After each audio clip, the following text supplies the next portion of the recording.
Avec un taux de chômage qui tourne autour de 35%, experts et hommes politiques sont unanimes. La fonction publique ne peut plus absorber tous ces jeunes en quête d'un premier emploi. Mais que faire de cette jeunesse quid de l'entrepreneuriat pour améliorer l'employabilité des jeunes? C'est le thème de ce plateau spécial. Bienvenue à tous et merci de votre fidélité sans cesse renouvelée au programme de Gabon 24. Léonie et Leïla, attendez que je me retrouve, Léonie, Neila, Magnoni Mbembe, voilà, j'y arrive, juriste et entrepreneur. Il y a également avec nous sur ce plateau Sir Pavlov Moussavou, sociologue et analyste politique. Merci d'avoir accepté l'invitation de Gabon 24. Merci à vous, monsieur. C'est nous qui vous remercions. Alors, honneur aux dames, on va directement se tourner vers vous, parce que vous êtes juriste, mais également entrepreneur, juriste. On va peut-être essayer d'aborder avec vous la question juridique de la chose, parce que quand on parle d'entrepreneuriat, mettre en place une entreprise, il y a justement plusieurs démarches juridiques à mener. Mais derrière également, vous êtes du domaine, vous êtes entrepreneur, vous connaissez ce que vous avez subi ou que vous continuez à subir au niveau du Gabon. Quand on parle d'entrepreneuriat, tout de suite, qu'est-ce qui vous vient à l'esprit ?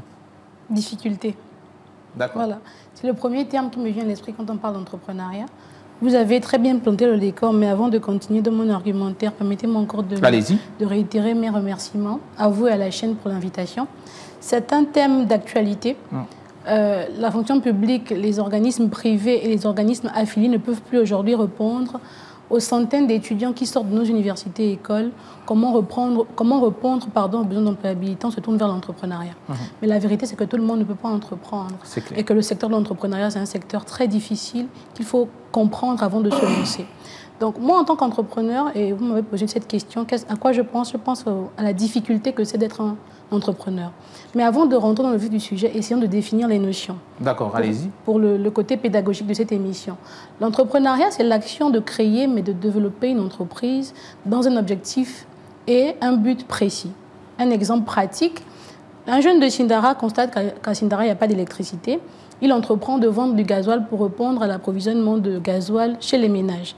Il répond premièrement aux besoins d'approvisionnement pour la société, pour sa localité, mais aussi il arrive à satisfaire à ses besoins primaires. C'est ça l'entrepreneuriat. Le bon entrepreneuriat, c'est celui qui cumule les deux. Répondre à un besoin de la société et arriver à joindre ses fins du mois. Voilà. Prendre soin de lui et de sa famille. Mais il y a un mythe au Gabon, le mythe de la régularisation des entreprises, même les entreprises personnelles. Le jeune Gabonais qui entreprend, il y en a plusieurs, assurez-vous, qui entreprend a peur de se régulariser à cause des impôts, à cause des taxes, à cause de tout ce qu'il y a à faire comme démarche administrative et tout. C'est un mythe qu'il faut faire tomber parce que au lieu de s'éloigner de la régularisation, il est important de se régulariser parce que ça protège de beaucoup de choses. Pourquoi vous parlez de mythe? C'est un mythe parce que ce n'est pas vérifié. D'accord. Par exemple, quand j'ai créé mon restaurant, j'avais peur d'aller me faire enregistrer. Mais c'est un leurre en fait. Parce que lorsqu'on ne s'enregistre pas, on ne bénéficie pas des aides, on ne bénéficie pas de l'accompagnement qui est normalement destiné à un jeune entrepreneur. Mais pour arriver à cela, il faut organiser des grandes campagnes de sensibilisation pour les jeunes parce que tout le monde n'est pas au fait de l'actualité juridique, de l'arsenal juridique pour les entrepreneurs et de tout ce qui va avec. D'accord. Alors, Pavlov, je me tourne vers vous directement comme ça, puisque Madame Leïla veut qu'on aille directement dans le vif du sujet. Est-ce qu'aujourd'hui, l'entrepreneuriat est l'antidote du chômage? Chez les jeunes, j'entends. Alors, il faut dire que le meilleur critère de vérité, c'est la pratique.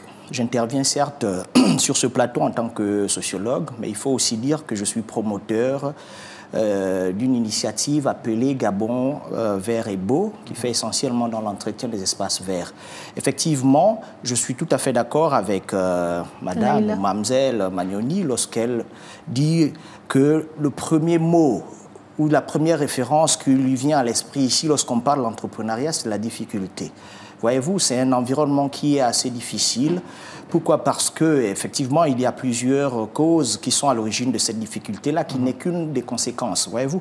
Mais je vais revenir sur une idée que je considère comme étant l'idée principale de ma présence ici. Pourquoi? Vous avez tout de suite établi un lien entre l'entrepreneuriat et l'employabilité des jeunes. Je pense que nous tenons le problème par le mauvais bout. Voyez-vous, lorsqu'on parle d'entrepreneuriat, l'enjeu premier, ce n'est pas l'employabilité des jeunes. L'enjeu premier, à mon sens, c'est le contrôle de l'économie locale. Voyez-vous, on ne peut pas contrôler une économie avec les entreprises des autres. Donc, c'est pourquoi il va falloir déjà que nous puissions, pourquoi pas, mettre en place ce que je vais appeler ici un plan national de développement des entreprises. Savoir dans quel domaine il faut financer, encourager les jeunes, quels sont les secteurs prioritaires, ainsi de suite. Voyez-vous, il n'est pas ici question de dire mais allez-y entreprendre parce que vous êtes au chômage, parce que vous avez besoin d'emploi. Non, il faut d'abord penser au fait de s'approprier notre tissu économique. Je vais revenir là-dessus avec quelques données. Voyez-vous, de 2021 à 2022, le gouvernement gabonais a, par l'entremise de la Direction générale de la statistique, organisé ce qu'ils ont appelé le recensement général des entreprises. Combien d'entreprises formelles et informelles ont été enregistrées ou recensées? C'est 66 662 entreprises. Voyez-vous? Et allez-y voir la part des entreprises détenues par les Gabonais. Elle est minime. Voyez-vous? C'est 64% des entreprises recensées qui sont aux mains des expatriés. Comment voulons-nous contrôler une économie qui est essentiellement entre les mains de non-Gabonais? Voyez-vous? Donc, lorsqu'on parle d'entrepreneuriat, ce n'est pas uniquement pour absorber le volume de jeunes qui sortent des universités et grandes écoles par année, mais c'est surtout pour nous réapproprier un tissu économique qui malheureusement nous échappe. Mais je pense que finalement, je pense que la finalité justement, M. Pavlov, c'est forcément qu'on arrive à cette réalité. Voyez-vous, en principe, on n'entreprend pas pour échapper au chômage. L'entrepreneuriat, ce n'est pas tout le monde qui est censé entreprendre. C'est un domaine ou un secteur qui est difficile. Voyez-vous, il faut, j'ai envie de dire, utiliser un jargon. Les difficultés sont dues à quoi? Les difficultés, selon vous, sont dues à quoi? À l'écosystème qui n'est pas favorable, ou alors à la mentalité des jeunes qui, je pense que Mme Magnoni le disait, et à certains, à cause des idées reçues, évitent de se lancer dans l'entrepreneuriat. La difficulté se trouve à quel niveau? C'est autant d'éléments. Voyez-vous, il y a par exemple le manque de culture entrepreneuriale. C'est déjà un élément. Il y a le manque d'accompagnement. Lorsque vous allez aujourd'hui consulter les données de l'ANPI, on vous dira que, je vais prendre un exemple, 10 000 entreprises gabonaises ont été créées, par exemple, en 2025. C'est un exemple que je prends à tue-tête. Mais revenez 3 mois après, ou allez sur le terrain. Quelles sont ces entreprises-là qui sont viables ou qui ont pu subsister? Donc, l'environnement est hostile. Pourquoi? Parce que, il n'y a aucun protectionnisme, voyez-vous. Lorsque le jeune Gabonais va entreprendre, il se retrouve dans un environnement qui est parfois déjà occupé par d'autres, ces expatriés dont je parlais ici, sans pourtant chercher à stigmatiser quiconque. Mais je suis sûr que partout ailleurs, il y a des mesures qui vont dans le sens de protéger l'entrepreneur ou encore la PME locale. D'accord. Alors, justement, prendre des mesures, quelles sont les mesures concrètes, selon vous, vous qui êtes entrepreneur, Mme Magnoni, quelles sont les mesures concrètes que les autorités actuelles peuvent mettre en place, justement, pour essayer de contrer ce que M. Pavlov disait? Parce que c'est une réalité, quand on demande aux jeunes d'entreprendre, mais derrière, il y a également nos frères expatriés qui ont occupé plusieurs domaines, plusieurs secteurs d'activité et qui sont bien installés. Donc, ce n'est pas toujours facile, même si côté administratif, même si côté juridique, on règle la question, mais il y a cette concurrence qui est là et qui est bien réelle. Bien sûr. Merci pour la question. Et M. Pavlov l'a dit, n'entreprend pas qui veut entreprendre. Il faut avoir, on va appeler ça la résilience pour entreprendre. L'arsenal juridique qui est mis en place par nos autorités est assez assaini aujourd'hui. Il y a encore beaucoup de choses à faire. De toute façon, le droit est perfectible, mais il y a déjà un assainissement qui est fait pour favoriser les PME et PMI. Maintenant, que faire? Vous savez, il faut saluer la création. D'abord, l'annonce en 2023 et la création de la banque de l'entrepreneuriat et du commerce du Gabon, 25 milliards de capital, des actionnaires spécifiquement gabonais. Mais combien de jeunes entrepreneurs savent faire un business plan, soumettre un projet pour être financé? Je pense que la première chose à faire, la première chose à mettre en place, c'est un programme de sensibilisation, de l'information pour les jeunes entrepreneurs à devenir. Monsieur Pavlov va parler de la culture entrepreneuriale. Il faut que l'on apprenne à être entrepreneur. On sort d'une décennie, pourquoi pas d'une époque plutôt, là où le jeune va à l'université, il apprend, il se fait embaucher à l'administration, au privé, et il continue. L'entrepreneuriat n'est qu'un sujet très récent. Et comme M. Pavlov l'a dit, ce n'est pas une réponse au chômage. La première chose d'abord, c'est de l'appropriation de l'économie. Mais ça répond aussi au chômage. Donc ça doit être envisagé comme une alternative au chômage.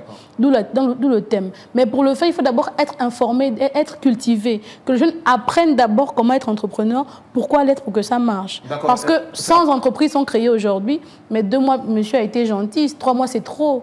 On parle de création et de maintien. Elles sont créées, mais elles ne sont pas maintenues. Et puisqu'on parle de cette culture entrepreneuriale, quelles sont les compétences essentielles, selon vous, que les jeunes doivent développer pour réussir dans l'entrepreneuriat, M. Pavlov? Alors, il faut déjà offrir aux jeunes des modèles. Voyez-vous? Est-ce que vous pensez qu'il n'y en a pas? Il n'y a pas de modèle au niveau... Ils ne sont pas suffisamment mis en avant. Bien sûr. Voyez-vous? Et le constat que nous faisons aussi, c'est qu'il y a un lien trop étroit entre l'entrepreneuriat et la politique. D'accord. Voyez-vous? Donc, il va falloir donc, votre souhait, c'est vraiment que ça soit dissocié. Voyez-vous? Il ne faut pas que l'accès à certains marchés soit conditionné par l'adhésion à un parti politique ou à des affinités quelconques. Il faut que des mécanismes objectifs puissent être mis en place, mais surtout qu'une certaine transparence puisse prévaloir. Voyez-vous, je vais prendre un exemple. Sous la transition, nous avons eu, par exemple, je crois 93% des marchés qui ont été passés de gré à gré. Voyez-vous? Donc ça veut dire quoi? Que si vous n'avez pas de relations de pouvoir, si vous n'avez pas les relations dans les arcanes du pouvoir, vous ne pouvez avoir accès à aucun marché. Or, une PME qui n'a pas de marché, qu'est-ce qu'elle fait? Elle meurt. Elle meurt, et très rapidement. Bien sûr. Donc, il faut une certaine, quel est le mot que j'ai utilisé ici? Il faut une gouvernance saine, il faut surtout une transparence, il faut des appels d'offres publics pour que les uns et les autres puissent, à compétence égale, à chance égale, puissent compétir dans un environnement qui soit très assaini. D'accord. Si je peux rebondir, oui, allez-y. Voilà, offrir à ces jeunes Gabonais un environnement économique équitable. M. Pavlov dit quelque chose de très important dans la suite de notre débat, la priorisation des contrats gré à gré. Pourquoi? On est dans une logique entrepreneuriale, on veut favoriser les PME et PMI, ouvrez les marchés. Il a parlé de modèles. Moi, je milite pour la mise en place, l'encadrement des champions nationaux. Effectivement, on n'apprend pas on va dire quoi, avec des cours magistraux, on apprend en regardant des modèles. C'est de l'imitation. Combien de champions gabonais qui ont réussi dans l'entrepreneuriat, qui ont commencé depuis le bas niveau et qui ont émergé sans qu'ils n'aient des accointances avec la politique, avec le pouvoir? Il n'y en a pas beaucoup. Donc pourquoi ne pas organiser une compétition?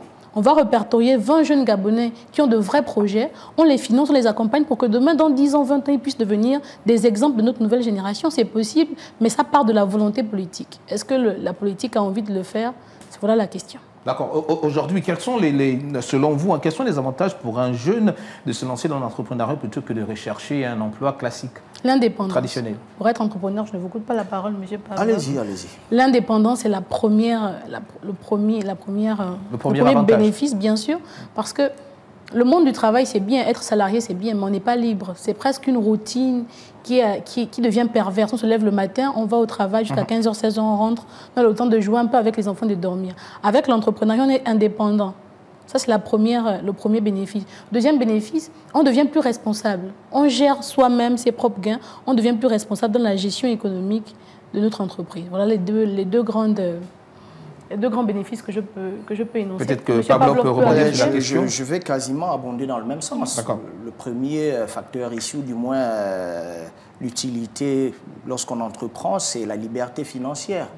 Vous êtes libre, vous avez une gestion libre de vos ressources. Voyez-vous, vous ne dépendez donc d'aucun patron. Vous ne subissez pas les humeurs d'un patron qui soit ne vous aime pas ou... mais c'est vous qui faites subir vos humeurs. Bon, bref. Non, c'est pas vrai.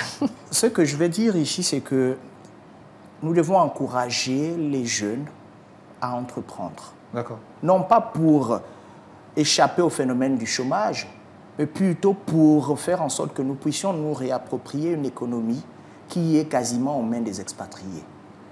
Je ne suis pas contre le fait d'associer l'entrepreneuriat de façon systématique.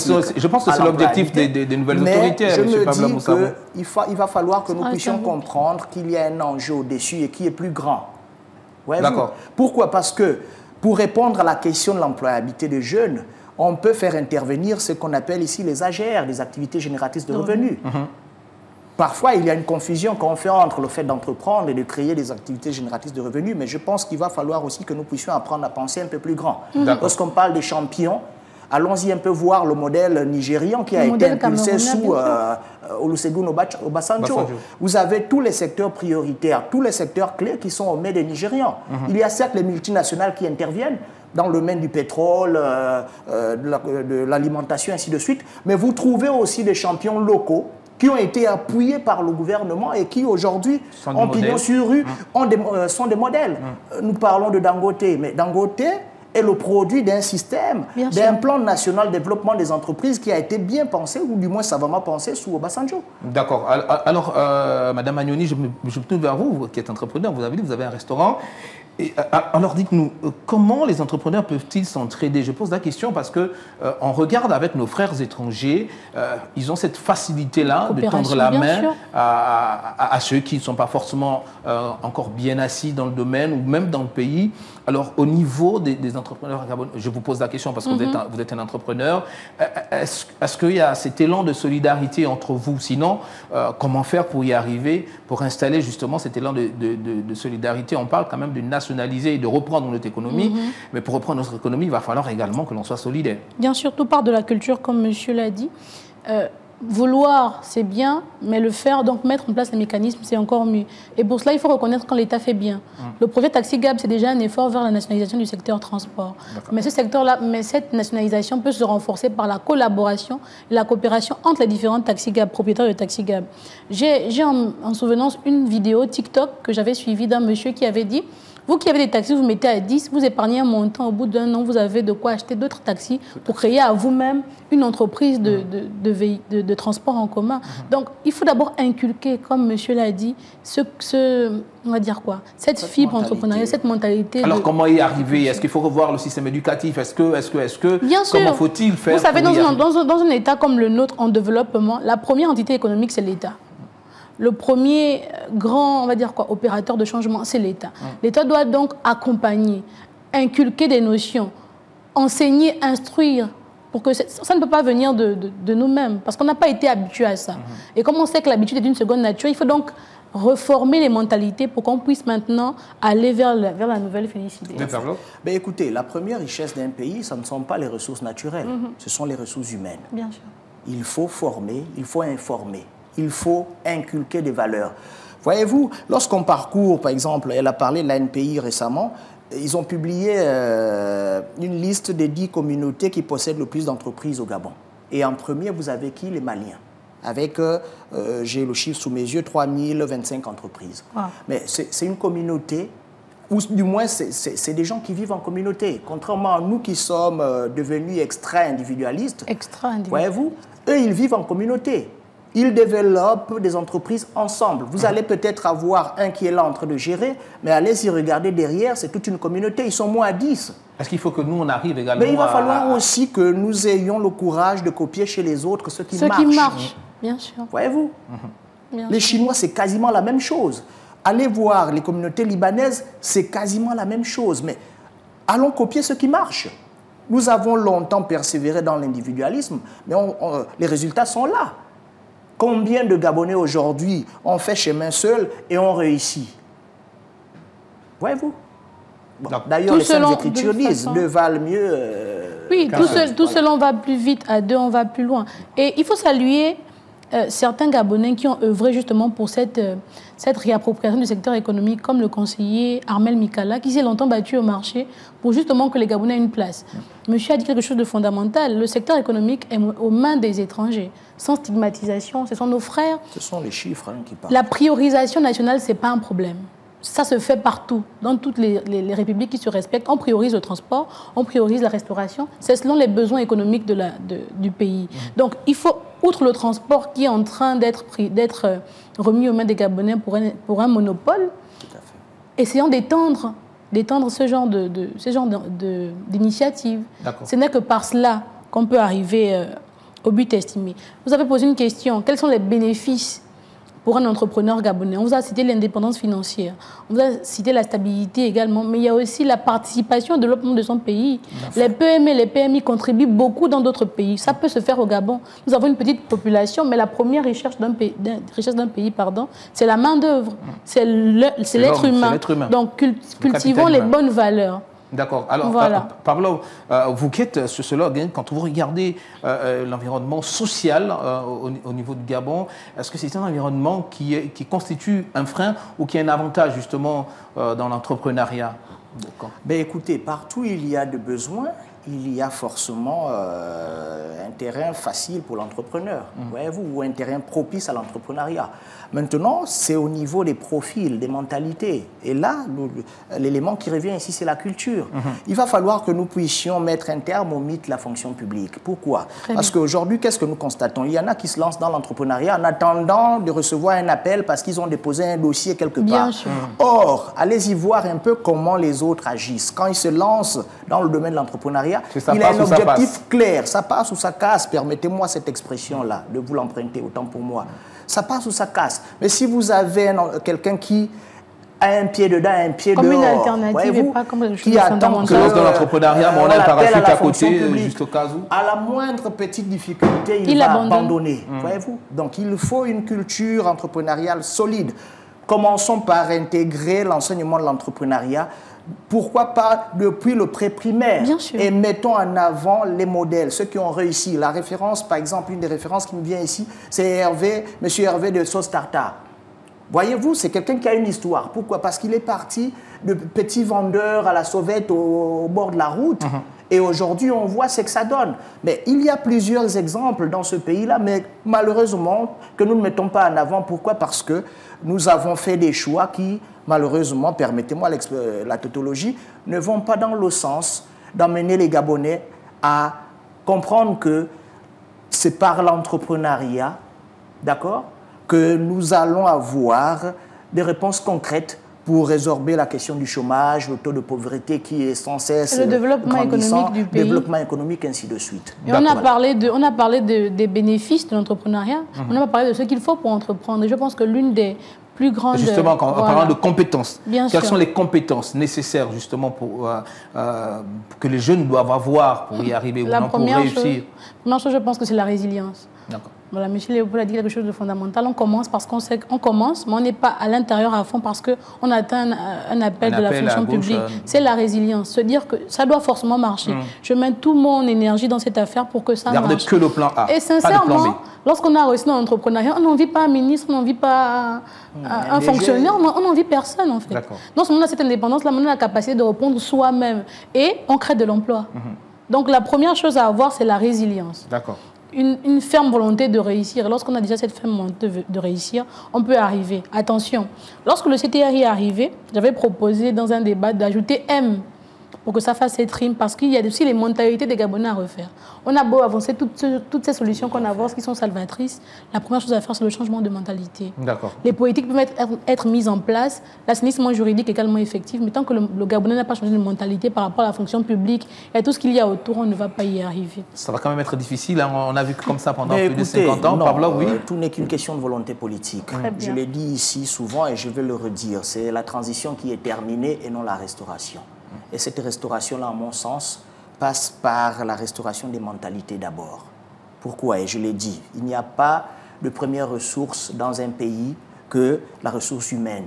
Nous pouvons avoir toutes les ressources naturelles, les mines, ainsi de suite, mais si nous n'avons pas les ressources humaines nécessaires, et là, l'élément que je vais ressortir ici en parlant de l'entrepreneuriat, c'est la formation.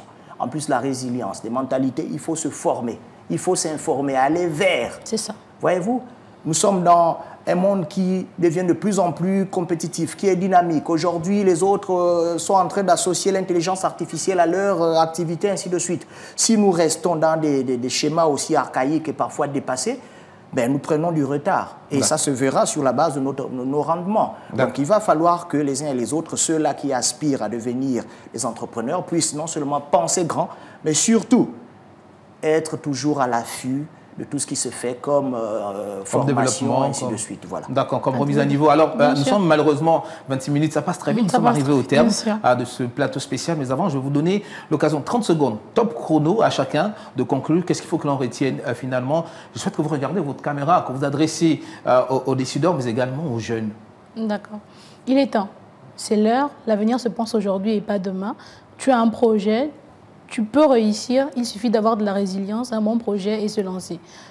Si l'on te dit que c'est difficile, dis-toi qu'à vaincre sans péril, on triomphe sans gloire. Donc le secteur de l'entrepreneuriat est difficile, mais on peut y arriver. Il y a des exemples ailleurs, on peut le faire aussi à la gabonaise. D'accord, merci. Pavlov? Alors, je vais, pour finir, déjà saluer la création, la mise en place, la BCG, d'accord, la Banque gabonaise, je crois, du commerce, entrepreneuriat, voilà. Mais je reviens sur ce que je disais. Il faut que nous puissions mettre en place une stratégie nationale de développement des entreprises.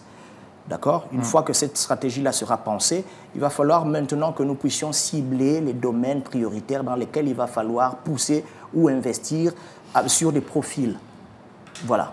Lorsque vous avez une stratégie, lorsque les choses sont bien planifiées, le succès est assuré. Voilà. D'accord, ça va être à votre mot de fin. On espère simplement que ce succès va continuer à suivre. Gabon 24, merci d'avoir accepté de jouer le jeu, ce plateau spécial. Merci Pavlov, merci à vous, Madame Magnoni, d'avoir accepté notre invitation. Merci à vous, monsieur. Voilà, c'est la fin de ce plateau spécial. Merci à vous. À très vite sur les antennes de Gabon 24.